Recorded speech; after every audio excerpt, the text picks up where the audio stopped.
Thank you for tuning in to All Things Real Estate. Once again, here are your hosts, Brad Avergon and Gary Kelly. Welcome back to All Things Real Estate. I'm Gary Kelly, joined by Brad Avergon, and we're talking about what happens in the marketplace. Where is the crash in the marketplace, which Brad and I don't think is going to happen, and also, when people go in and they look at houses, what do we need to see happen now? If someone's got a house that they're trying to sell, do they need to spend a lot of money to spiff it up? And what I would say is any active leaks you got to take care of. That's a given. If you've got water stains from a leak that's been addressed, well, you cover up the water stain, paint it. It's I'm not saying paint it to cover up the problem. I'm saying paint it to cover up that there was a problem that's been addressed.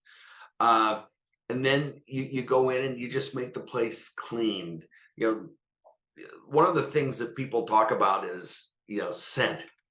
And some people say, oh, you got a big chocolate chip cookies and all that.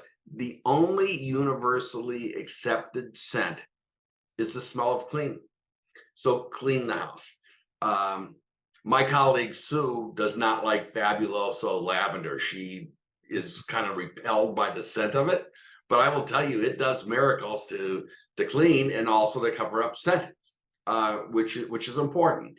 We also have tools like ozone machine, etc. If you've got a house that had a smoker in it for a long time, they use it in cars to kind of get the car ready to resell at the used car dealership. In a house, you do a similar kind of thing. You can't be in the house when the thing's running, but it definitely helps with the scent. And it's at that point that you say those kinds of things need to happen. Now, the other thing that needs to happen is people are freaking out over interest rates. Brad, we are recording this on August 8th, which they hate when I give the actual date. What's the interest rates more or less today? 30-year fixed? Right now, 30-year fixed are running in the very high sixes, maybe low sevens. And we find the market very, very volatile. So like tomorrow, there's going to be a treasury auction for 10-year treasuries. And then the consumer price index comes out Thursday. And those types of events are creating a little bits of ripples in the economy. And so the market reacts very, very quickly. So there's a lot of, I think, fear that's associated with that. Well, my sense is the Fed, although I don't like it every time they jack the short-term rates, the Fed does seem to be getting the inflation in check, or keeping it in check. I would have to begrudgingly agree. So as much as I can't stand the fact that rates have increased, I think the Fed has done a good job of trying to push this inflation down. Now, the number that they're shooting for is a very low number. They're looking for 2% inflation. Yeah, that's a really hard number to hit. And, I do have some concerns that they may go too far, but they have done a fairly good job, I think, of slowing the economy down. Now, that being said, every time you see the unemployment numbers come out and that the jobs market is strong and there's not a lot of new unemployment, that kind of pushes the needle in the direction of inflation going up and prices going up. So it's a real balancing act that they're trying to do. They're trying to kind of ease the brakes on the economy and slow it down so that we don't go into a recession, as you've heard that termed a lot. But they do want to slow things down. Otherwise, they're concerned that prices will just keep rising as they have. So do you think we're going to see the 2.5% interest rates come back soon? So I don't, Gary. I wish I could say yes to you and everybody else that asks that question. But here's why. Those 2.5% interest rates should never have been there. And the only analogy I can give you is, that for all of our listeners and viewers that got those little stimulus checks in the mail, well, this was the government's way of sending stimulus checks to the mortgage and the real estate market. They ended up buying mortgage-backed securities at a huge volume, and they were able to bring interest rates down to keep things going during a time that they were very concerned everything was going to freeze up, right? When COVID hit, everything was going to freeze up. So that was their way of stimulating the economy. So unless something drastic happens and we have another COVID happen, which none of us want, nobody wants that, I don't see rates going back to 2.5%. Now, that being said, I do think that in a year or two, we may see rates drop into the low sixes, maybe even the high fives. But I think that's where they should be. I think that's where the equilibrium is, not at 2.5 to 3%. Yeah, Lawrence Young, who's the chief economist for the National Association of Realtors, says that he thinks we're going to see rates progressively drop to around 6% at the end of this year, and then drop to 5.6% in 2024. And I don't know. I don't have that magic ball that I'm going to say the magic 8 ball. That's taking me back to another time. I don't have the little ball that's going to tell me, the crystal ball that's going to tell me whether or not those rates are right or not. What I know is those really low rates, lenders don't make money at those really low rates. And so it's, unless they've got another way, some other stimulus to keep them in business, they just simply can't go that low. That's right, So Gary. what I tell people is, you if you buy a house today and the rate is what you consider to be high, and the rates drop precipitously, then at some point you can refinance. Okay, and then if you've got the opposite and the rates go up very far, you're pretty happy that you did that. I'm also a believer in this kind of age. Personally, my personal experience is an adjustable rate mortgage is a decent option for some folks, where I don't like the ones that can just ratchet up as high as they want to go, but the ones that have protections in place that will drop if the rates drop, etc., I think make a lot of sense right now.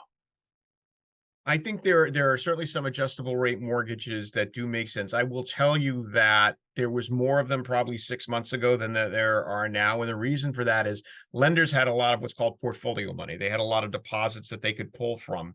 And when you see some of those adjustable rate mortgages that are out there, those are being created by those portfolio funds, right? They have right. Lenders make money. That's how they make money, is by lending it back out. They take it in deposits and they lend it back out.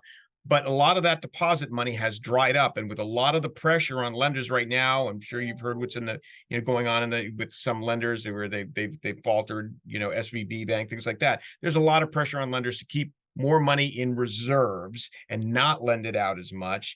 And so now lenders, in order to do adjustable rate mortgages, have to borrow that money from the Fed, who's as you can see by the Fed raising their rates, they're charging more money for that. So Right. the attraction of those adjustables is not what they used to be. But that being said, I think fixed rates are a great way to go if you can get into a loan that you are comfortable making the mortgage payment. You're not going over the top. You're comfortable, with the hope and reasonable expectation that rates may drop in a year or two and that you can refinance at that time. It's not a guarantee. You and I don't have crystal balls, but there's a good chance that may happen.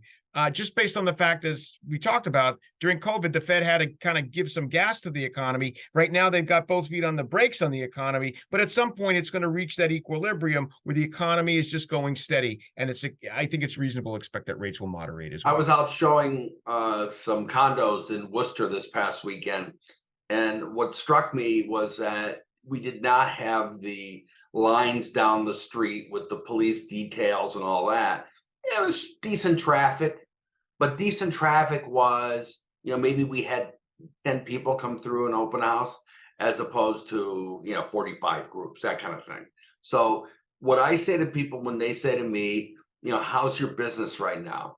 What I say is, we're slower than we have been, but we're steady. And frankly, I'm pretty happy to be steady in this marketplace, because there are some newer agents that are struggling because they don't have the traction yet and the pull to persevere through this. Yeah. I would agree with you. And the other thing I would say is that, I've had some success. I had, when rates were low, I had folders in my a file draw of folders of first-time home buyers who could not get homes. I will tell you that for the most part, most of the buyers that we're looking at that time have now been able to be successful. I had one that's been with me for over a year this weekend that was able to get a home under agreement. And so there is a positive side to this market where there's, rates are a little bit higher. There's a little bit less activity out there, but buyers that are diligent and are working hard at it, they're able to get homes. And as I said, they can, hopefully refinance down the road.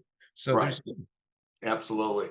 The other thing that I am still seeing is a pattern of, if it's a nice house and it's priced well, they may not have 70 groups going through the open house, but the offers are going in before the second open, or in some cases before the first, and they're compelling enough that the sellers are canceling the open house. So there's strategies that we can use to try to help people in that situation.